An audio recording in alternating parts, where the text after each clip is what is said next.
Fala pessoal, tudo bom? Aqui é o professor João Gabriel e neste vídeo aqui a gente vai comentar a ITG 2000R1 Escrituração Contábil, Interpretação Técnica Geral, que tira aí algumas dúvidas, vamos por assim dizer, sobre a escrituração contábil, tá? É um documento relativamente pequeno, mas que é muito importante e bastante cobrado, tanto no dia a dia do trabalho, né, do contador, como em provas, tá? Antes da gente ir para os comentários, deixa eu fazer dois pedidos para você. Primeiro, se você ainda não está inscrito aqui no canal, se inscreve e ativa lá aquele sininho da notificação. Você aproveita tudo que tem por aqui e ainda vai ser sempre avisado quando sair conteúdo novo, tá? Segundo pedido, se você gostar aqui dessa aula, deixa uma curtida no vídeo, dá um joinha, dá um like, tá bom? Que ajuda bastante a que o nosso trabalho cresça e alcance cada vez mais pessoas. Então é isso, pessoal. Pedidos feitos. Vamos lá. Como é que vai funcionar aqui a dinâmica, tá? A gente vai ler item a item e sempre o que tiver de mais importante a gente para e exerce e tece comentários em cima daquilo, tá bom? Então, vamos lá, ITG 2000 R1 Escrituração Contábil. Pelo sumário, a gente vê que é uma norma que tem 36 itens, tá? Trata aí do objetivo, alcance e algumas formalidades, né, como livro diário e razão, escrituração contábil de filial, documentação contábil, contas de compensação e retificação de lançamento contábil. Começando pelo objetivo, pessoal, então, ó, esta interpretação estabelece critérios e procedimentos a serem adotados pela entidade para a escrituração contábil de seus fatos patrimoniais por meio de qualquer processo, bem como guarda e manutenção da documentação e arquivos contábeis e responsabilidade profissional da contabilidade. Então, basicamente, três grandes pontos aqui, né? Como se escritura, tá? A escrituração, como acontece a guarda e manutenção dos documentos e arquivos e a responsabilidade do contador perante essa situação, tá? Ponto 2, essa interpretação deve ser adotada por todas as entidades, independente de natureza e porte, na elaboração da escrituração contábil, observado, lógico, as exigências de legislação e outras normas aplicáveis quando houver, tá bom? E aí, de fato, o conteúdo em si começa aqui nas formalidades da escrituração contábil, onde o item 3 ele vai dizer que a escrituração contábil ela deve ser realizada observando os princípios de contabilidade, né? Competência, prudência, todos aqueles que a gente já conhece, tá? Item 4 vai dizer o seguinte, ó, o nível de detalhamento da escrituração contábil deve estar alinhado às necessidades de informação dos seus usuários, faz sentido, né? Então, nesse sentido, essa interpretação ela não estabelece o nível de detalhe, tampouco ela sugere plano de contas a ser observado. Inclusive, tem uma norma, pessoal, que é a ITG 1000, que ela sugere um plano de contas, mas não é o caso da 2000, tá? Então, segue. O detalhamento dos registros contábeis é diretamente proporcional à complexidade das operações da entidade e os requisitos de informação a ela aplicáveis, exceto nos casos em que uma autoridade assim requeira, não deve necessariamente observar um padrão pré-definido, né? Então, aqui são diretrizes, né? Mas ele está deixando claro que nível de detalhamento depende de cada caso específico, tá bom?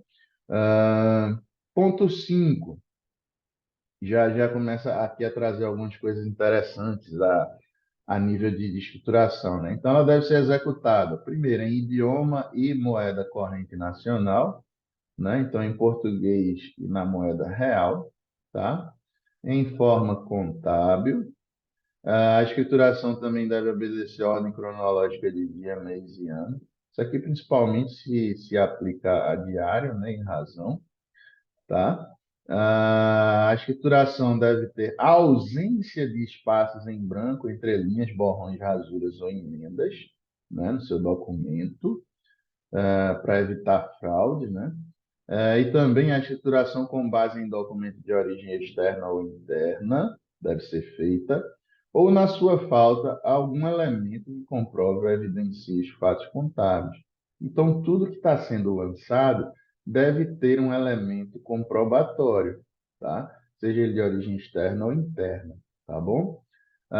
Ponto 6.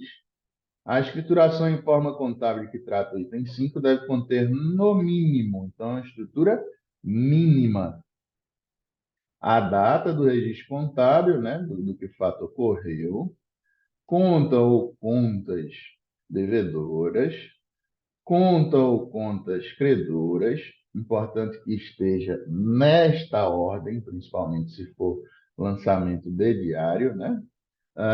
O histórico, que representa a essência econômica da transação, ou código de histórico padronizado, nesse caso baseado em tabela auxiliar inclusa no próprio livro, né? Porque dependendo do sistema, você pode ter um código padrão para o histórico. Por exemplo, você pode ter venda de mercadoria a prazo, então você tem várias ali.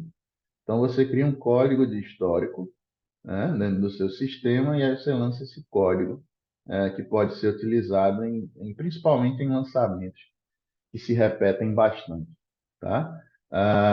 Por óbvio também o valor do registro contábil precisa aparecer, né? E também informação que permite identificar de forma unívoca todos os registros que integram o mesmo lançamento contábil. Então, basicamente, aqui é relembrando o que se é necessário para um lançamento, principalmente de diário, né, pessoal? É data, local, conta devedora primeiro, depois a credora, o histórico e o valor do registro contábil, tá? É disso que trata o item 6. Item 7. O registro contábil deve conter o número de identificação do lançamento em ordem sequencial, relacionado ao respectivo de origem externa, ao respectivo documento de origem externa ou interna, ou, na sua falta, elementos que comprovem e evidenciem os fatos contábeis, tá? Então, o número de identificação do lançamento tem que ter uma correlação com a documentação que prove aquele lançamento. Item 8. A terminologia utilizada no registro contábil deve expressar a essência econômica da transação, né? Sem ser sobre a forma, né? Isso aí a gente já vê em vários documentos e doutrina e etc. da contabilidade. Item 9. Os livros contábeis obrigatórios, entre eles diário e razão, em forma não digital. Então, aqui ele vai dizer o seguinte: se você está tratando de livro contábil, por exemplo, de A e Razão, e outros que sejam obrigatórios, se ele não for digital, ele precisa revestir-se de formalidades extrínsecas, tais como, isso aqui é bastante importante, ele precisa ser encadernado, ter suas folhas numeradas sequencialmente. Isso é importante, né? Porque evita que alguma folha suma ou que se coloque uma folha a mais ali depois. E conter sempre termo de abertura e encerramento, assinados pelo titular ou representante legal da entidade, e pelo profissional da contabilidade devidamente registrado no CRC, tá? Então, aqui a gente está falando dos livros que não sejam em formato digital, encadernado, numerado e com termo de abertura e encerramento, tá? O item 10, ele vai falar dos livros obrigatórios agora em formato digital, tá? Então, quais são as formalidades extrínsecas de se o livro for em formato digital? Ser assinado digitalmente pela entidade, pelo profissional da contabilidade e, quando exigível por legislação específica, ser autenticado no registro público ou entidade competente, como, por exemplo, a junta comercial do seu estado, tá bom? Então, isso aqui são as formalidades para os livros que estejam em formato digital, ok? É, Item 11. Item 11 fala o seguinte: admite-se o uso de códigos ou abreviaturas nos históricos dos lançamentos, desde que permanentes e uniformes, devendo constar o significado dos códigos ou abreviaturas no livro diário ou em registro especial revestido de formalidades extrínsecas de que tratam os itens 9 e 10. É comum, né, que se abrevie algumas coisas conforme, se abrevia para conf ponto, né? Enfim, você tem nota fiscal, NF, tá? Então, você pode abreviar ou colocar alguma qualificação, desde que ela seja uniforme e permanente, e de que em algum momento tenha conste o significado dessas abreviaturas ou códigos, tá bom? Lá no livro diário, ok? Ou ainda, né, diz em registro especial, tá? Então, é permitido, respeitadas essas exigências. Item 12. A escrituração contábil e a emissão de relatórios, peças, análises demonstrativas e demonstrações contábeis são de atribuição de responsabilidade exclusivas do profissional da contabilidade legalmente habilitado. Então, escrituração contábil e qualquer análise demonstrativa e demonstração, quem responde, quem é responsável por isso é o profissional da contabilidade legalmente habilitado, tá? O contador. 13. As demonstrações contábeis devem ser transcritas no livro diário, completando-se com as assinaturas do titular ou representante legal da entidade e do profissional da contabilidade legalmente habilitado. Mas não é comum aqui, só que ele está falando especificamente do livro diário agora, né? As demonstrações devem ser transcritas lá no livro diário e conter a assinatura, tanto do representante da empresa quanto do contador, tá bom? Vamos para a seção agora livro diário e livro razão. Item 14 vai dizer que no livro diário devem ser lançadas em ordem cronológica, por isso que é diário, né? Com individualização, clareza e referência ao documento probante, todas as operações ocorridas e quaisquer outros fatos que provoquem variações patrimoniais. Faz sentido, né, pessoal? O livro diário ele tem que ser em ordem cronológica e, como se fala aqui ao longo da norma várias vezes, tem que estar associado a algo que prove, né? Algum documento probante. 15. Quando o livro diário e o livro razão forem gerados por processo que utilize fichas ou folhas soltas, ele deve ser adotado o registro de balancetes diários e balanços, ok? 16. No caso da entidade adotar processo eletrônico ou mecanizado de sua escrituração, os formulários de folhas soltas devem ser numerados de forma mecânica ou tipograficamente encadernados em forma de livro. Ok, também. Não tem mais tanto uso, né, isso daqui, mas está aqui na norma aí. A 17. Em caso de escrituração contábil digital, não há necessidade de imprimir e encadernar o livro. Porém, o arquivo magnético autenticado pelo registro público competente deve ser mantido pela entidade, tá? Então, é digital a escrituração? Não precisa imprimir mais nem encadernar, mas tem que se guardar esse arquivo. A entidade tem que manter guardado esse arquivo digital, né? Que ele chama aqui arquivo magnético. Os registros auxiliares, item 18, quando adotados, devem obedecer aos preceitos gerais de escrituração contábil. Ok. 19. A entidade é responsável pelo registro público de livros contábeis em órgão competente e por averbações exigidas pela legislação de recuperação judicial. A entidade, tá? Sendo atribuição do profissional da contabilidade a comunicação formal dessas exigências da entidade. Então, cabe à entidade fazer o registro público, né, dos elementos contábeis e cabe ao profissional comunicar à entidade dessas exigências, tá? Das exigências. Então, essa é a atribuição de cada um nesse processo. Tópico escrituração contábil de filial. Item 20. A entidade que tiver unidade operacional ou de negócios, quer com filial, agência sucursal assemelhada, e que optar por sistema de escrituração descentralizado, deve ter registros contábeis que permitam a identificação das transações de cada uma dessas unidades. Então, se você está descentralizando os registros, né, precisa, precisa que se identifique qual filial, agência sucursal assemelhada, né, que se trata aquele lançamento, tá? É preciso diferenciar e identificar cada um deles. 21. A escrituração de todas as unidades deve integrar um único sistema contábil. 22.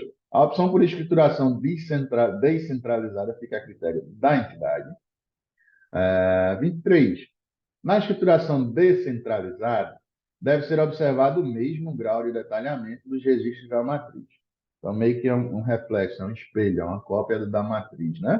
24. As contas recíprocas relativas às transações entre matriz e unidade, bem como entre estas, devem ser eliminadas quando da elaboração das demonstrações contábeis da entidade. Isso aí tem, inclusive, norma específica para isso, né? Tem CPC, BCTG específica, que trata dessa questão de você eliminar, quando você faz o registro geral, né? Você elimina as transações entre matriz e filiais, tá? Está nas demonstrações consolidadas, principalmente. 25. As despesas e receitas que não possam ser atribuídas às unidades devem ser registradas na matriz e distribuídas para as unidades, de acordo com critérios de administração da entidade. Então, se houver qualquer despesa ou receita que eu não consigo diretamente atribuir às unidades, sobra para a matriz e depois eu elaboro algum critério de rateio, né, para distribuir tais despesas e receitas. Tá bom? Agora, a seção de documentação contábil.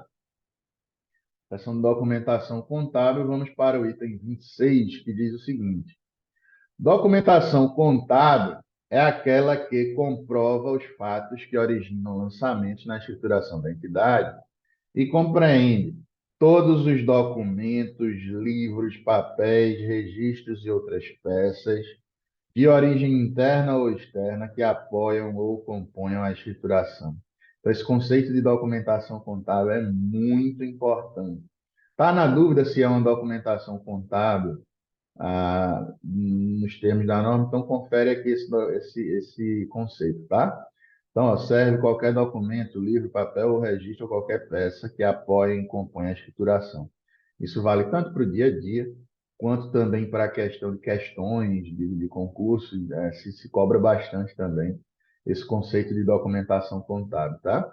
E aí o item 27 vai complementar dizendo que a documentação contábil ela é hábil quando revestida das características intrínsecas ou extrínsecas essenciais, definidas na legislação, na técnica contábil, aceita pelos usos e costumes.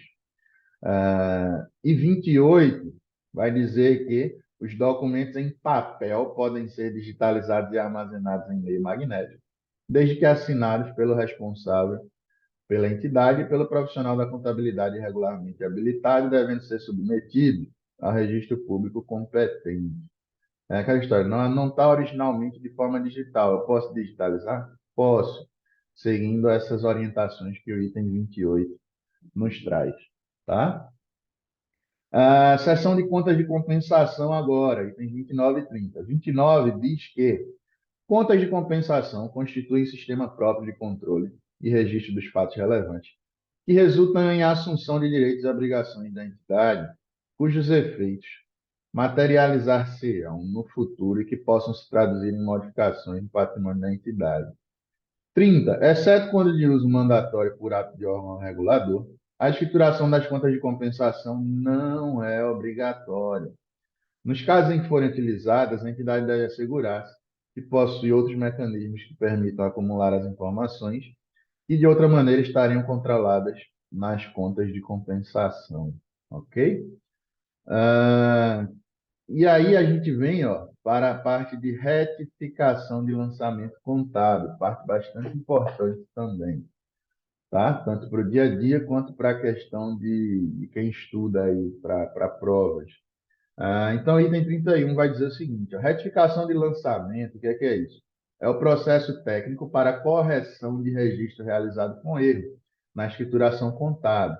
E aí existem três formas da gente fazer retificação: estorno, transferência e complementação, tá? Pode acontecer, então, a retificação dessas três formas: estorno, transferência e complementação. 32 vai dizer que em qualquer uma das formas citadas, o histórico do lançamento deve precisar o motivo da retificação. a data e a localização do lançamento de origem, tá? E aí o 33, 34 e 35 vão explicar o que consiste estorno, transferência e complementação. 33. Estorno consiste em um lançamento inverso àquele feito erroneamente, anulando totalmente. Então, eu fiz um lançamento a débito e crédito e esse lançamento está totalmente errado.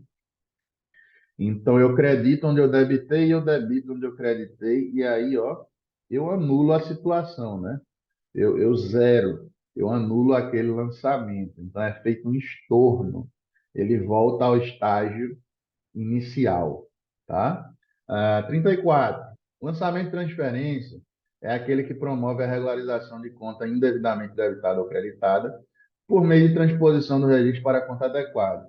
Então, provavelmente, sei lá, eu debitei uma entrada na conta Banco Movimento do banco W, mas, na verdade, esse dinheiro ele entrou na conta Banco Movimento do banco Y. Então, o lançamento de transferência, eu retiro esse lançamento da conta Banco Movimento W e lanço na conta Banco Movimento do banco Y, né? Então, eu faço uma transferência para regularizar a conta que foi indevidamente debitada ou creditada, tá? E 35, lançamento de complementação é aquele que vem posteriormente complementar, aumentando ou reduzindo o valor anteriormente registrado. Então, por exemplo, eu fiz um pagamento em dinheiro vivo, né, em caixa, e o pagamento foi de R$ 1.000. Por erro, eu registrei na contabilidade R$ 100, esqueci de botar um zero. Então, eu faço um complemento de mais 900 para bater aqueles R$ 1.000 que deveriam ter sido feito, deveria ser o valor original do pagamento, tá? Então, a gente tem essas três formas de retificação. Estorno, para zerar tudo, anula o lançamento original. Transferência, para mudar a conta, né, quando eu lancei na conta errada. E de complementação, para alterar valor, quando eu registrei algum valor a maior ou ao menor do que o valor correto. Tá? Então, 33, 34, 35. E o item 36 vai dizer que os lançamentos realizados fora da época devida devem consignar nos seus históricos as datas efetivas das ocorrências e a razão do registro extemporâneo. Explicar, né, por que que eu estou fazendo essa retificação, tá bom? E é isso, tá? Aqui encerra-se a ITG 2000 R1, o lançamento no item 36, tá certo? E com isso a gente vai encerrando aqui esse vídeo, essa aula, tá bom? E aí, ó, se ficou qualquer dúvida ou quer deixar algum comentário, escreve aqui embaixo que a gente troca uma ideia. Será um prazer, tá bom? E para fechar aqui, ó, só repetir aqueles dois pedidos do início. Primeiro, você gostou aqui desse vídeo? Gostou dessa aula? Deixa uma curtida nele, dá um joinha, tá bom? Que nos ajuda bastante a que o canal alcance cada vez mais pessoas. E segundo pedido, se você por um acaso não está inscrito ainda aqui no canal, se inscreve e ativa o sininho da notificação, que você aproveita que tem por aqui e tem bastante conteúdo. E ainda será sempre avisado quando sair conteúdo novo por aqui. Tá certo? Então é isso, pessoal. Um forte abraço e até o próximo vídeo.